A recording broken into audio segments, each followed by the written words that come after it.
Tonight at 6, an update about what happened to the tree with an eagle's nest in the Sand Lake area that was cut down.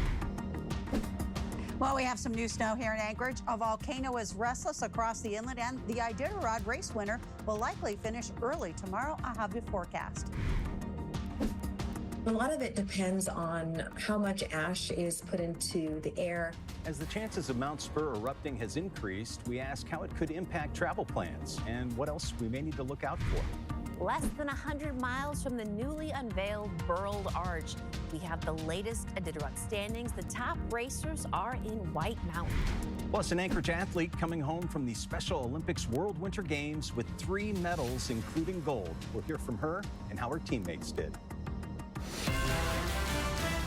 You're watching Alaska's news source. Snow is so fun. I love it. You love it, buddy? Maybe doesn't look like It's the sounds of winter, ones we aren't too familiar with these days. Multiple inches of snow fell in Anchorage overnight. Maybe an annoyance for some who had to dig out before heading to work, but others took advantage of the adventure that we've been lacking. What's your favorite thing to do in the snow? Throw at people. Yes. And of course, don't expect that snow to stay too long. No, meteorologist Jackie Purcell joins us now with the forecast. Jackie. That's right. I have some advice. If you do want to potentially see a snowman in your yard, you better do it soon. Let's check out the city, and we are under a new blanket of snow. Officially, it amounted to over 6 inches, but it's been as much as close to 8 on the south end of town. And our temperatures, they're on the mild side, 33 degrees. The winds are calm.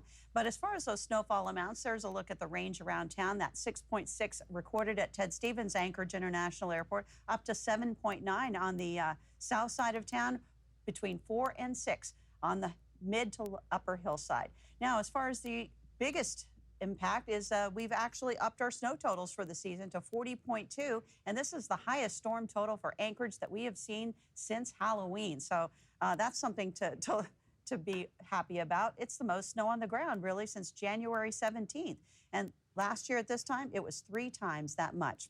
I don't know why that, Fairbanks. We'll check that out.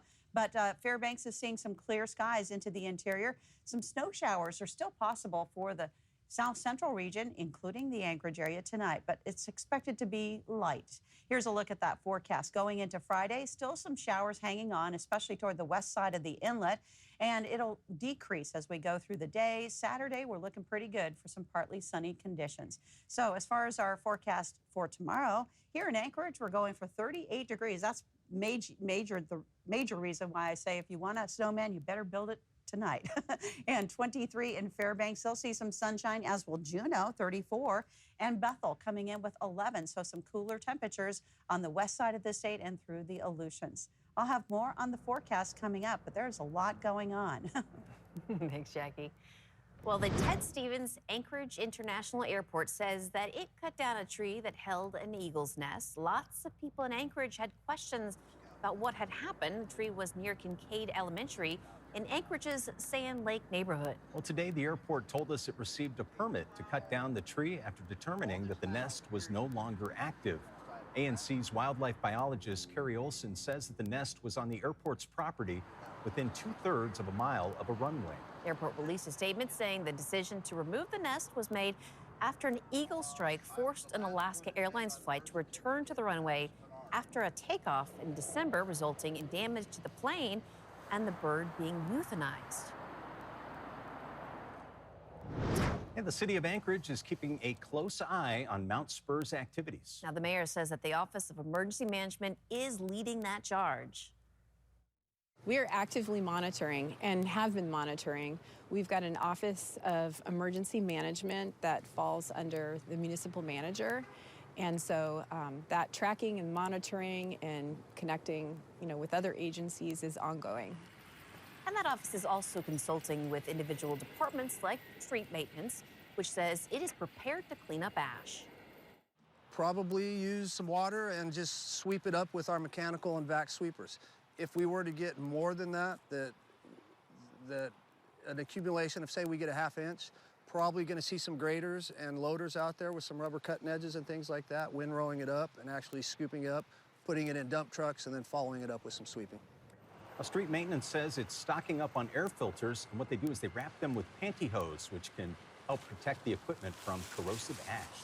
And if Spurr likely happens, it will impact flying. From safety to what that means for consumers, our investigative reporter, Johnson Kuhn, looks at how travelers can prepare.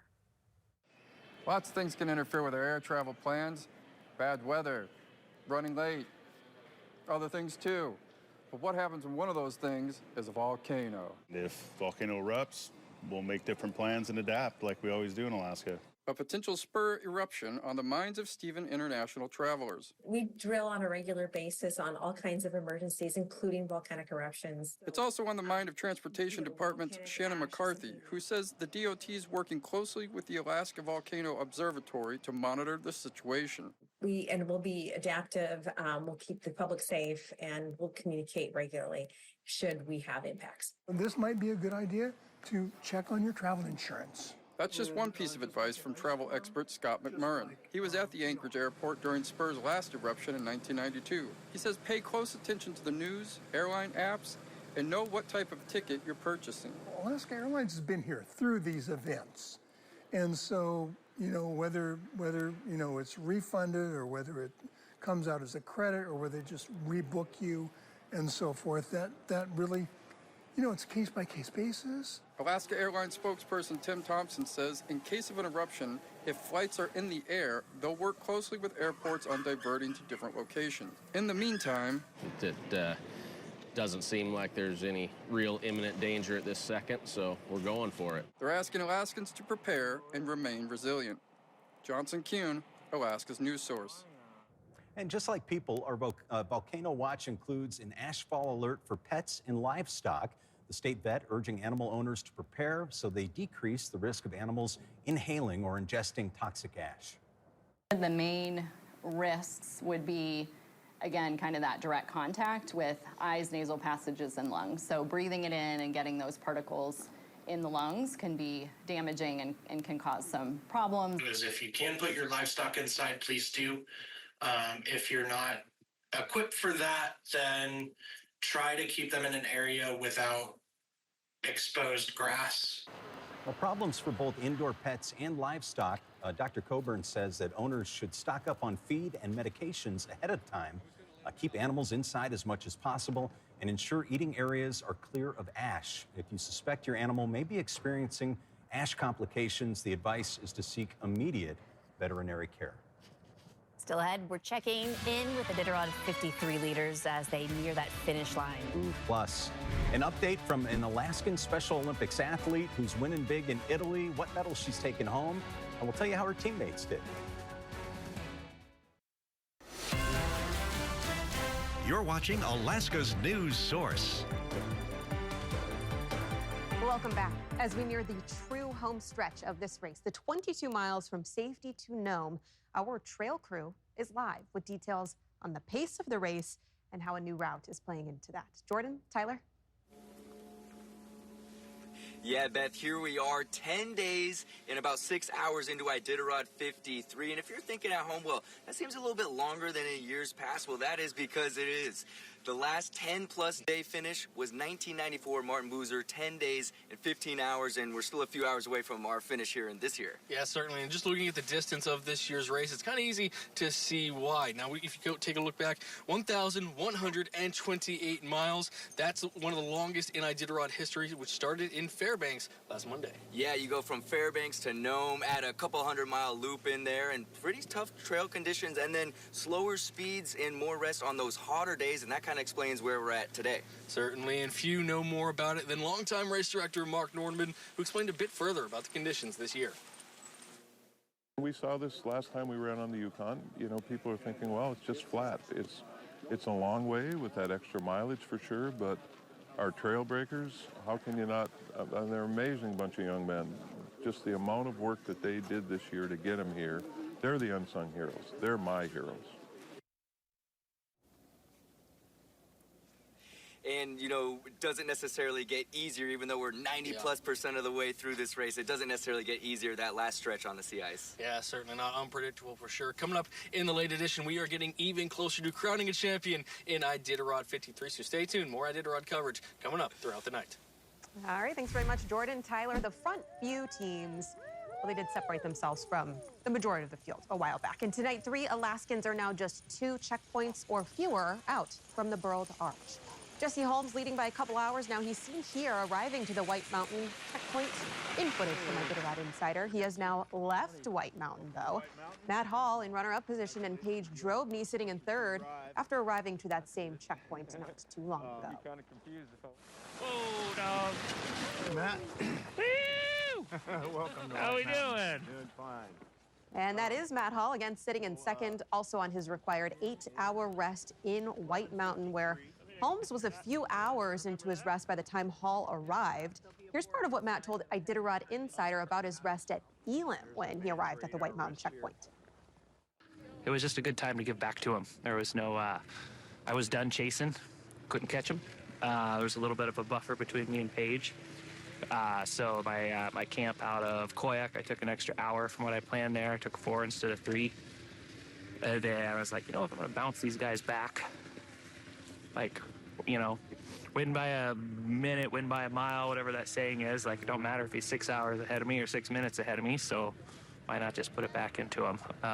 So, yeah, we stopped again and hung out for a while until Paige showed up, and I didn't let myself lay down until I made sure that she wasn't going through. Got to take a look at the GPS tracker now. We're following along on the trail with our crew, of course, and Iditarod Insider, and on Iditarod.com. So again, Holmes has left the White Mountain checkpoint. As mentioned, Hall, Drobny, still there for right now. We're back at 10 tonight with a winner expected sometime overnight. And don't forget, check out our live blog on this year's running of the Iditarod on our website. That is alaskasnewssource.com. Thanks for listening. Click subscribe so you can get the latest podcast from Alaska's News Source automatically. And stay up to date with breaking news and in-depth reporting available for free 24/7 with the Alaska's News Source app.